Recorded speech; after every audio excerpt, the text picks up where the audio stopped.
이어서 세종 충남대병원의 김은영 교수님과 함께 뇌전증에 대해 장애 진단과 산정 특례에 대해서 이야기를 나누어 보도록 하겠습니다. 네, 교수님 안녕하세요. 네, 간혹 보면은 이제 외래에서도 그렇고 주변에 환자분들을 보면 장애 진단을 받을 수 있는지, 이게 산정 특례가 되는 질환인지 물어보시는 분들이 있어요.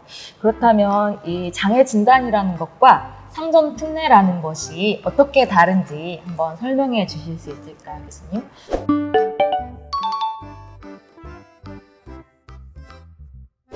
이 두 가지 장애 진단과 산정 특례는 모두 제도적으로 환자들에게 어떻게 도움을 줄 수 있는지를 국가에서 정해놓은 부분입니다. 때문에 이는 계속 바뀔 수는 있는 부분이어서 오늘 말씀드릴 내용은 현 시점에서 어떻게 이제 뇌전증 환자들이 도움을 받을 수 있는지에 대해서 이야기를 하도록 하겠습니다.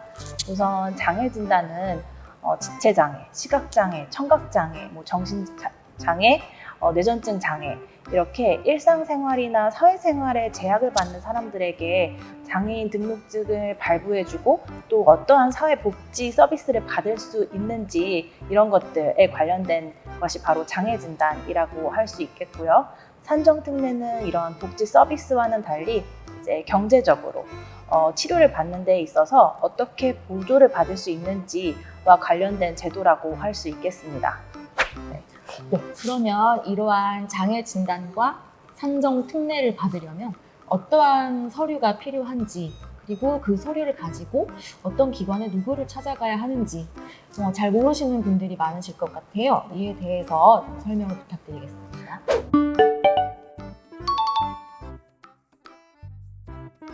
우선 장애 진단을 받기 위해서는 의사가 써주는 대로 되는 것은 아니고 장애 등록 심사를 받아야지만 장애 등록을 할 수 있습니다.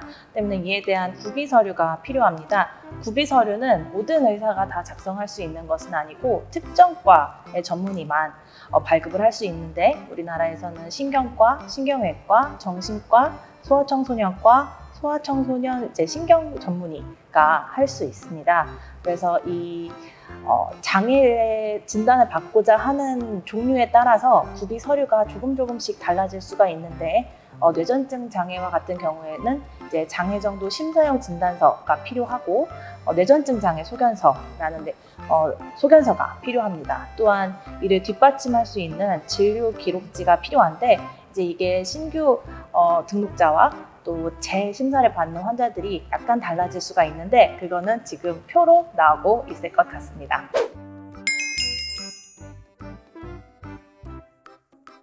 그 장애 등록은 아무 때나 할 수 있는 건 아니고 이제 환자의 상태와 상황에 따라서 시기가 조금 달라질 수가 있는데 우선은 기본적으로 장애 진단은 일상생활에 문제가 있을 때 받을 수 있는 거기 때문에 이게 좋아질 것 같을 경우에는 사실 장애 진단을 받으실 수가 없습니다.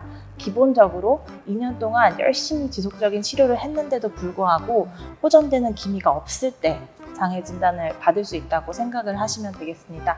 다만 소아의 경우에는 치료를 하기 어려운 그런 질환들이 일부 있고 그런 경우에는 1년 동안 열심히 치료를 했는데 좋아지지 않는다면 장애 진단을 신청할 수 있겠습니다.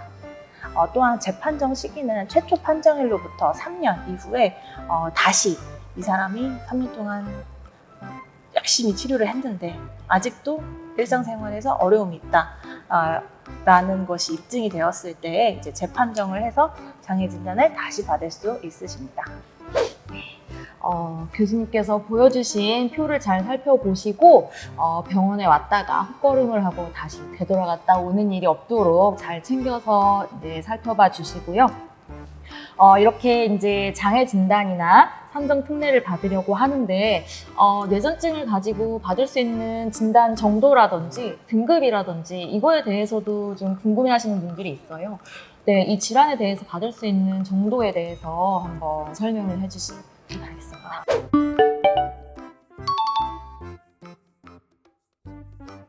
예전에는 장애 진단이라고 하면 급이 이렇게 있었다고 합니다. 1급, 2급, 3급 이렇게 해서 얼마나 심한지 이거를 굉장히 세부적으로 신청을 했었지만 최근에는 두 가지로 아주 심한 장애 아니면 이제 경도 심하지 않은 장애 두 가지로 이제 생각을 할 수 있고 지금 표가 나가고 있을 것 같은데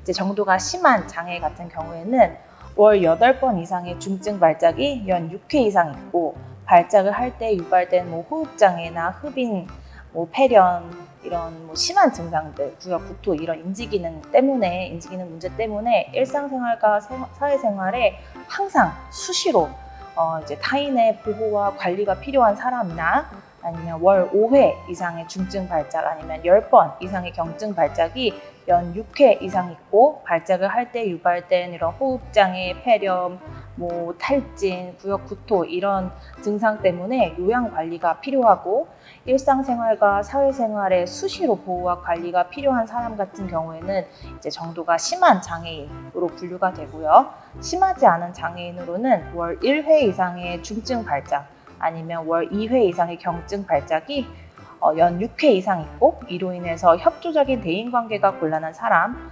혹은 월 1회 이상의 중증 발작 또는 월 2회 이상의 경증 발작이 연 3회 이상 있고 이 때문에 협조적인 대인관계가 곤란한 사람이라고 분류가 됩니다. 그러니까 쉽게 보면 심한 장애인들은 계속 보호와 관리가 필요한 사람들이고 심하지 않은 장애인들 같은 경우에는 이제 협조적인 대인관계가 어려운 사람들을 심하지 않은 장애인으로 분류를 하고 있습니다.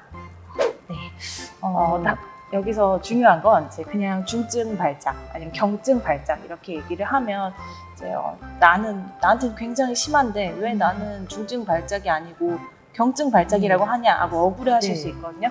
때문에 이에 대한 기준이 다 정립이 되어 있는데 뭐 전신 강직 간대 경련 아니면 전신 강직 경련, 전신 간대 경련을 동반하는 발작이나 신체 균형을 유지하기 어려워서 쓰러지는 그런 발작.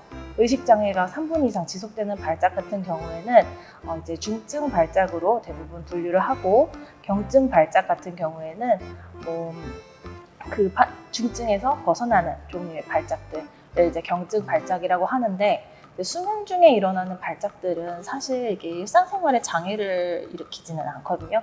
때문에 이는 중증 발작으로 분류를 하지는 않습니다.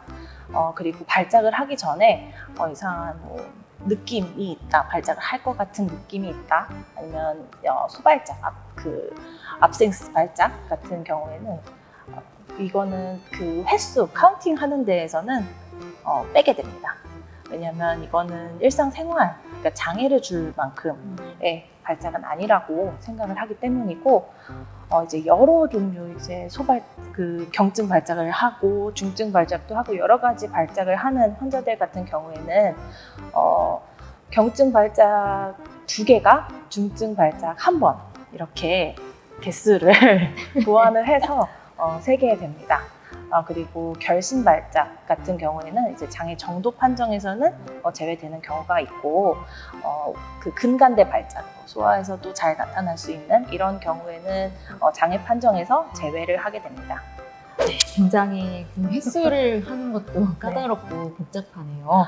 네. 그래서 이 횟수도 굉장히 장애 진단을 하는데 중요하기 때문에 이 장애 진단을 발급을 하려면 그 장애 진단에 대한 소견서 그리고 이 심사를 받으려면 6개월 동안 꾸준히 그 같은 한 선생님께서 진료를 한 기록이 있어야 하고 또 그에 대한 진료 기록지가 탄탄하게 이제 뒷받침이 되어 있어야 합니다.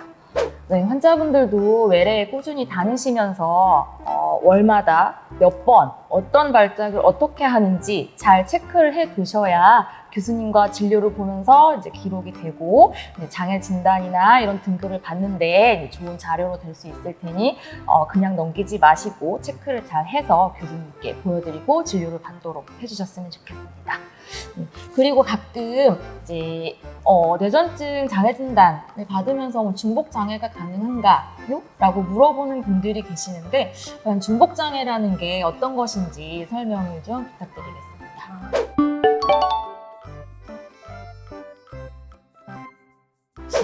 이제 장애의 종류가 굉장히 여러 개가 있는데 이 장애가 1개 이상을 갖게 되면 하나씩 갖는 것보다 이게 둘 다 같은 가벼운 장애라고 할지라도 두 개를 같이 가지고 있을 때 더 심한 일상생활에 문제가 생길 수 있기 때문에 이제 중복 장애를 인정하는 경우들이 있습니다. 일부 이제 장애 진단, 그러니까 어떤 장애이냐의 이 조합이 중요한데 사실 안 되는 조합도 있고요. 가장 흔하게 심혈과 특히 뇌전증 장애 진단을 받는 환자들이 같이 장애 진단을 받는 걸로는 다시 아까 그 장애 정도 표가 지금 나가고 있을 것이고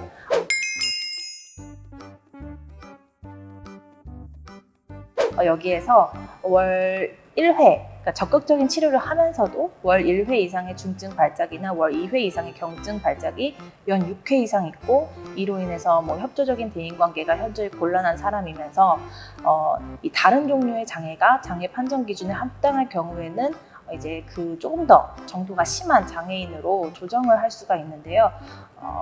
뇌전증 환자 같은 경우에는 그러니까 신용원 교수님께서 말씀해 주신 것처럼 뇌병변을 가지고 있으면서 또 뇌전증을 같이 가지고 있는 경우가 있을 수 있습니다. 때문에 이제 이 뇌전증 장애로 아까 보여지는 그 정도의 장애 진단을 받을 수 있고 뇌병변 장애가 같이 동반돼서 이 병변 때문에 보행과 대부분의 일상생활 동작을 타인의 도움 없이 자신이 수행하거나 완벽하게 수행하지 못하는 때가 있고 이제 뇌병변 장애 같은 경우에는 수정받을 지수라는 이런 정도를 평가하는 척도가 있는데 여기에서 81점에서 89점인 사람들 같은 경우에는 이제 이걸 좀 더 상향 조정할 수 있다고 되어 있습니다. 이처럼 지금 다 말씀드릴 수는 없지만 환자의 상황에 따라서 중복 장애를 진단받을 수 있는 경우도 있기 때문에 이제 본인의 상황에 대해서 주치의 선생님과 긴밀하게 이야기를 하고 계획을 세우는 것이 중요할 것 같습니다. 꾸준히 다니는 병원의 주치의 선생님과 자신의 상태를 잘 상담을 해보시고 본인이 어떤 장애 진단을 받을 수 있는지 어떤 장애 정도인지 상담을 받아보시기 바라겠고요. 이제 뇌전증으로 장애 진단을 받은 분들, 판정 특례를 이제 적용 받으시는 분들은 이제 추후에 연금을 모두가 받을 수 있는 것인지 아니면 어떤 경우에 이제 연금을 받을 수 있는 건지 이런 것들도 좀 궁금해하실 수가 있을 것 같은데요.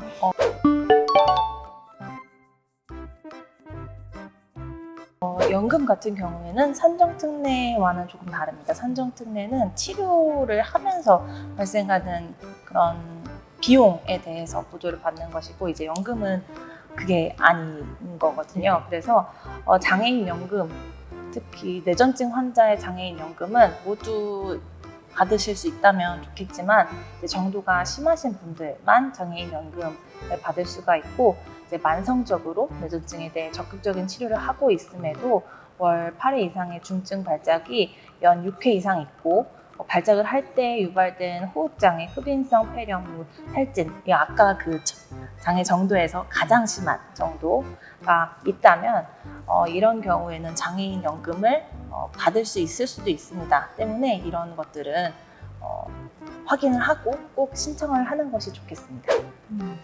그렇다면 굉장히 심한 장애의 경우에 이제 특수한 경우 일부에서만 연금을 받을 수 있을 그런 상황이군요. 좀 아쉽지만 이거에 대해서도 이제 잘 기억해 두셨다가 본인이 이제 해당되는지 한번 상담을 받아보시기 바라겠고요. 그렇다면 이제 산정특례라는 제도가 있지 않습니까? 그렇다면 이런 산정특례는 어떠한 사람들이 어떤 뇌전증 환자가 받을 수 있는지에 대해서 설명을 좀 부탁드리겠습니다.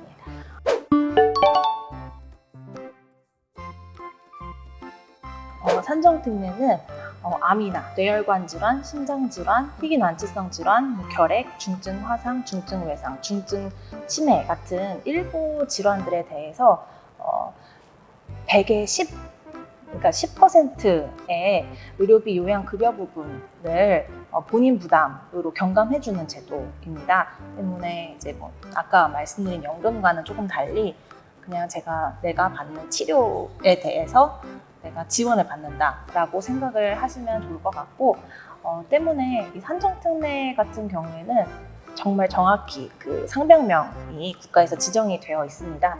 뇌전증 같은 경우에는 중증 질환은 아니고 희귀 질환으로 산정특례를 받을 수 있는 상병이 정해져 있는데 그 슬라이드가 지금 보여지고 있을 것이고요.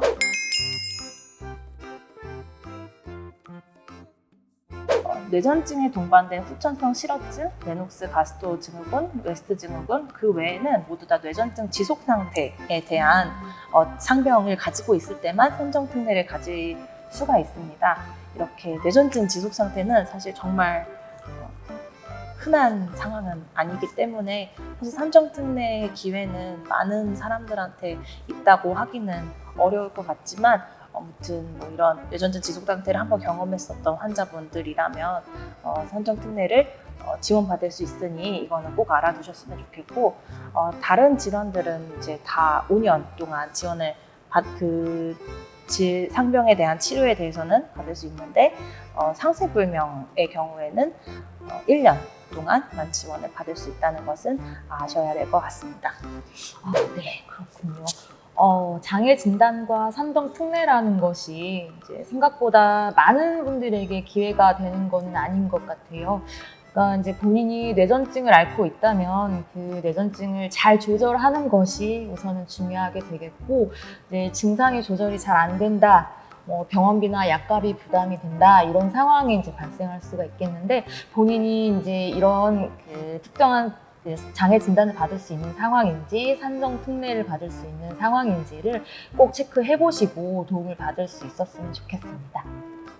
네, 오늘도 이제 다양한 이제 유익한 정보를 말씀을 해주셨는데 교수님께서도 이제 환자분들이나 보호자분들에게 하고 싶은 말 마지막으로 정리를 해서 한번 부탁드리겠습니다. 방금 선생님께서 말씀해 주신 것처럼 사실 이런 지원을 받을 수 있는 기회가 많은 환자들한테 열려 있지 않은 건 사실입니다.